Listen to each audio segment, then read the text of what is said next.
Oil massage ಹೇಳ್ಕೊಡ್ತಿದ್ದೀನಿ ನೋಡ್ಕೊಳ್ಳಿ. ಮೊದಲು ಹೇರ್ನ ಒಂದೊಂದು ಪಾರ್ಟಾಗಿ ತೆಗ್ಕೊಳ್ಳಿ. ಮೊದಲು ತೆಗೆದುಬಿಟ್ಟು ಒಂದು ಲೈನ್ ಮಾಡ್ಕೋಬೇಕು. ಇಷ್ಟು ಆಯಿಲು ಬುರುಡೆ ಟೆಕ್ಸ್ಚರು ಆಯಿಲ್ ಕುಡಿಬೇಕು. ಫಸ್ಟು ನಾವು ಟೆಕ್ಸ್ಚರ್ಗೆ ಚೆನ್ನಾಗಿ ಆಯಿಲ್ನ ಹಚ್ಕೊಳ್ಳೋಣ. ಇವಾಗ ಒಬ್ಬರು ಕಸ್ಟಮರ್ ಬಂತು ಅಂದರೆ ಬರೀ ಆಯಿಲ್ ಮಸಾಜ್ ಮಾಡಿಸ್ಕೊಳ್ಳೋದಲ್ಲ. ಇವಾಗ ಆಯಿಲ್ ಮಸಾಜ್ ನೋಡ್ತೀವಲ್ವಾ, ಆಯಿಲ್ ಮಸಾಜ್ ಮಾಡ್ತಾ ಮಾಡ್ತಾ ಡ್ಯಾಂಡ್ರಫ್ ಇದ್ದರೆ ಹೇರ್ ಕಂಡೀಷ್ನಿಂಗ್ಗೆ ಹೇಳಬೇಕು ನಾವು. ಸರಿನಾ? ಕೇಳಿಸ್ಕೊತಾ ಇದ್ದೀರಾ? ಹೇರ್ ಕಂಡೀಷ್ನಿಂಗು ಹೇಳಬೇಕು, ಹೇರ್ ಸ್ಪಾಗೂ ಹೇಳಬೇಕು, ಹೇರು ಮೆಹಂದಿಗೆ ಹೇಳಬೇಕು. ಮೆಹಂದಿ ಒಂದು ಕಂಡೀಷ್ನರ್ ಆಗುತ್ತೆ. ಪ್ರತಿಯೊಂದು ಹೇಳಬೇಕು ನಾವು. ಬರೀ ಹೇರ್ ಬಂದಿದ್ದಾರೆ ಆಯಿಲ್ ಮಸಾಜ್ ಮಾಡಿ ಅದಕ್ಕೆ ಹಿಂಗಿದ್ರೆ ಹೇರ್ ಹಿಂಗಿರುತ್ತೆ ಅನ್ನೋದನ್ನು ನಾವು ಸಜೆಷನ್ಸ್ ಕೊಡಬೇಕು ಕಸ್ಟಮರ್ಸ್ಗೆ.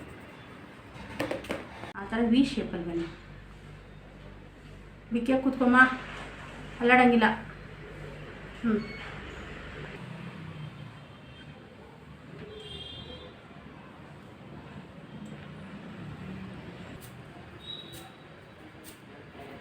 ಬ್ಲಡ್ ಸರ್ಕ್ಯುಲೇಷನ್ಗೆ ಹೇಗೆ ಕೊಡಲೇಬೇಕು. ಈ ತುದಿ ಬೆರಳಿದೆಯಲ್ಲ, ತುದಿ ಬೆರಳನ್ನ ನಾವು ಪುಷ್ ಮಾಡಿ ಬಿಕ್ಕಿಯಾಗಿ ಪಟಕ್ಕಂತ ಎತ್ತಬೇಕು. ಒಂದು ಸೈಡ್ ಹೊರಗೆಲ್ಲ ಆಯಿಲ್ ಇದಾದಮೇಲೆ ಸ್ವಲ್ಪ ಒಂದು 4 ನಿಮಿಷ ಫಸ್ಟು ನೆತ್ತಿಗೆ.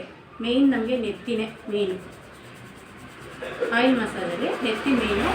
ಫುಲ್ಲು ಟೆಕ್ಸ್ಚರ್ ಎಲ್ಲ ಆಯಿಲ್ ಆದಮೇಲೆ ನೆತ್ತಿಗೆ ಒಂದಷ್ಟು 4 ಸ್ಪೂನಷ್ಟು ಎಣ್ಣೆ ಹಾಕ್ಬಿಟ್ಟು ಅದು ಫುಲ್ಲು ಟೆಕ್ಸ್ಚರ್ ಒಳಗೆ ಹೋಗಬೇಕು, ತಲೆ ಒಳಗೆ ಫುಲ್ಲು ಹೋಗಬೇಕು. ಹಾಗೆ ಸ್ವಲ್ಪ ಕಳಿಸಿ ಅದನ್ನು ಎಣ್ಣೆ ಹಾಕಿ ಮಸಾಜ್ ಮಾಡಿ. ತುದಿ ಬೆರಳುಗಳಿಂದ ಫುಲ್ಲು ಮಸಾಜ್ ಕೊಡಲೇಬೇಕು, ಪ್ರೆಷರ್ ಕೊಡಲೇಬೇಕು.